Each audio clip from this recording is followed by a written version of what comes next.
ಬಹುಭಾಷಾ ನಟಿ ತಮನ್ನಾ ಭಾಟಿಯಾ ಇವರನ್ನ ಮೈಸೂರು ಸ್ಯಾಂಡಲ್ ಸೋಪ್ನ ಅಧಿಕೃತ ರಾಯಭಾರಿಯನ್ನಾಗಿ ಸುಮಾರು 2 ವರ್ಷಗಳ ಅವಧಿಗೆ ನೇಮಕ ಮಾಡಲಾಗಿದೆ. ಕರ್ನಾಟಕ ಸರ್ಕಾರದ ಅಧೀನದಲ್ಲಿರುವ ಕರ್ನಾಟಕ ಸೋಪ್ಸ್ ಅಂಡ್ ಡಿಟರ್ಜೆಂಟ್ ಲಿಮಿಟೆಡ್ನಿಂದ ಈ ಒಂದು ಪ್ರಕಟಣೆ ಹೊರಬಿದ್ದಿದೆ.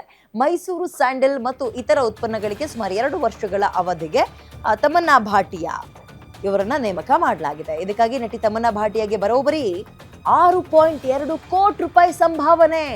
ತಮನ್ನಾ ಭಾಟಿಯಾ ಬಹುಭಾಷೆಯಲ್ಲಿ ಖ್ಯಾತಿಯನ್ನು ಗಳಿಸಿರುವಂತಹ ಸೆಲೆಬ್ರಿಟಿ. ಇಡೀ ದೇಶಾದ್ಯಂತ ಅವರ ಹೆಸರು ಚಾಲ್ತಿಯಲ್ಲಿದೆ. ಅಲ್ಲದೆ ಗ್ಲಾಮರ್ನಲ್ಲೂ ಕೂಡ ಅವ್ರನ್ನ ಹಿಂದಿಕ್ಕೋಕೆ ಯಾರಿಂದಲೂ ಸಾಧ್ಯ ಇಲ್ಲ. ಈ ಕಾರಣಕ್ಕೆ ಅವರಿಗೆ ಮಿಲ್ಕಿ ಬ್ಯೂಟಿ ಎನ್ನುವ ಹೆಸರು ಕೂಡ ಇದೆ.